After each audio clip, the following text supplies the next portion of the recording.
بسم اللہ الرحمن الرحیم۔ اللہ تعالیٰ کی رضا کی تلاش اور دنیاوی لہو و لعب اور تفاخر سے بچنا۔ انتخاب از خطبہ جمعہ حضرت خلیفۃ المسیح الخامس ایدہ اللہ تعالیٰ بنصرہ العزیز فرمودہ 5 مئی 2017۔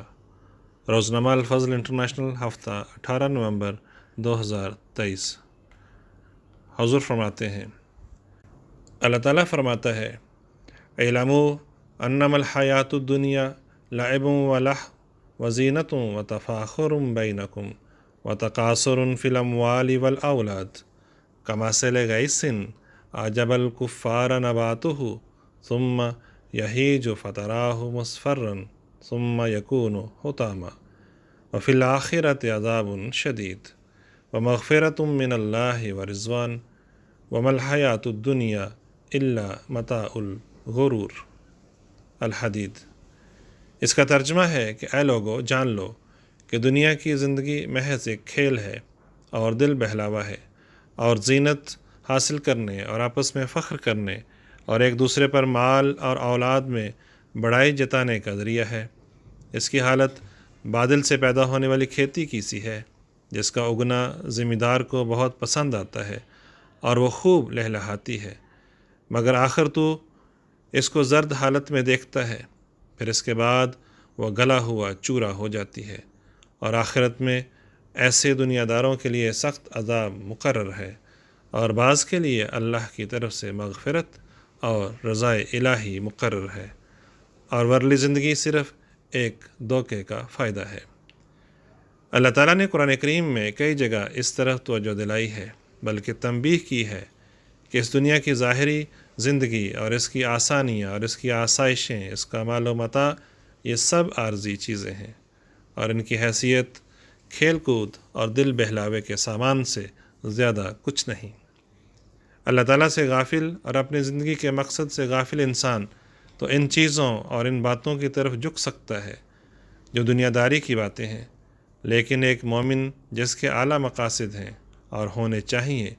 وہ ان باتوں سے بہت بلند ہے اور بلند ہو کر سوچتا ہے، اور اعلیٰ مقاصد کو اور اللہ تعالیٰ کے قرب اور اس کے پیار کو تلاش کرنے کی کوشش کرتا ہے۔ ہم جو اس زمانے کے امام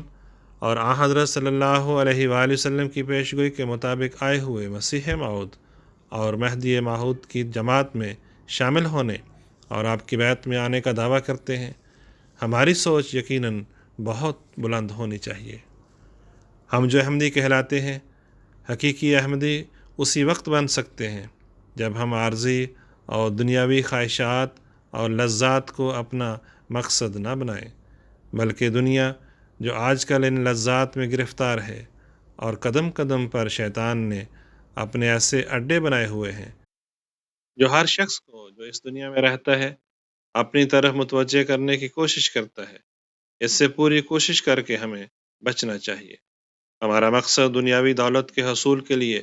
اور دنیاوی لذات سے فائدہ اٹھانا کبھی نہیں ہونا چاہیے، کیونکہ ان چیزوں کا انجام اچھا نہیں۔ اللہ تعالیٰ ان دنیاوی چیزوں کی مثال دیتے ہوئے فرماتا ہے، یہ پھلنے پھولنے والی فصل کی طرح ہیں، مگر آخر کو سوکھ کر چورا ہو جاتی ہیں اور تیز ہوائیں اس کو اڑا کر لے جاتی ہیں۔ اسی طرح دنیا داروں کا انجام ہوتا ہے، نہ ان کے اموال کی کثرت، ان کے مال و دولت ان کے کام آتے ہیں، نہ ان کی اولادیں ان کے کام آتی ہیں۔ بعض تو اس دنیا میں ہی اپنے مال و اولاد سے محروم ہو جاتے ہیں، اور اگر کسی کا ظاہری انجام دنیاوی لحاظ سے بہتر لگتا بھی ہے تو آخرت میں جو ان کا حساب کتاب ہونا ہے وہ صرف دنیاوی لہو و لعب میں پڑنے کی وجہ سے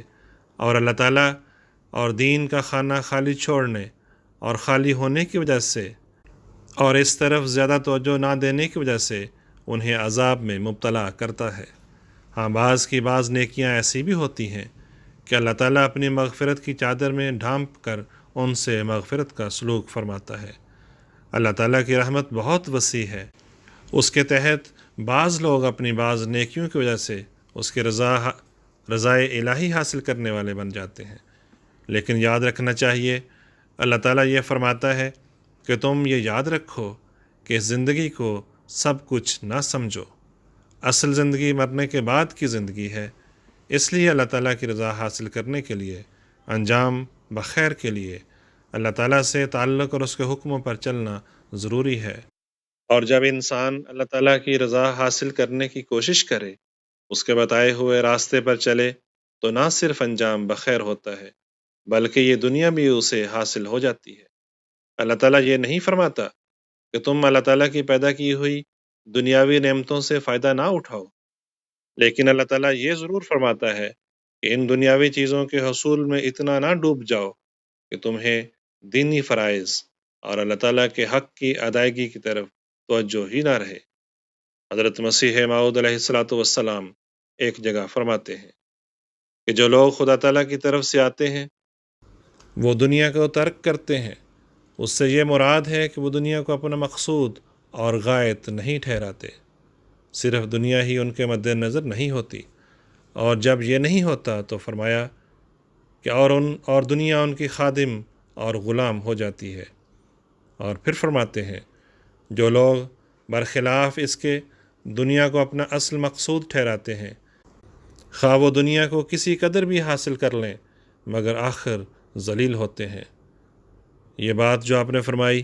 یہ صرف اس زمانے کی یا پرانی بات نہیں ہے، بلکہ آج کل بھی جب کہ خیال کیا جاتا ہے کہ دنیا کا مالی نظام بڑا مستحکم ہے، اور نہ صرف یہ بلکہ بڑے بڑے بینک بھی موجود ہیں، اس کے باوجود یہ ہوتا ہے کہ بینکوں کے سہارے کاروبار اور تجارت کرنے والے اپنے کاروباروں اور تجارتوں سے ہاتھ دھو بیٹھتے ہیں، بلکہ یہ بھی دیکھنے میں آتا ہے کہ بینک بھی انتہائی نقصان پر جانا شروع ہو جاتے ہیں، جس کے نتیجے میں روز خبریں آ رہی ہوتی ہیں۔ آواز نئی محمد باجوہ۔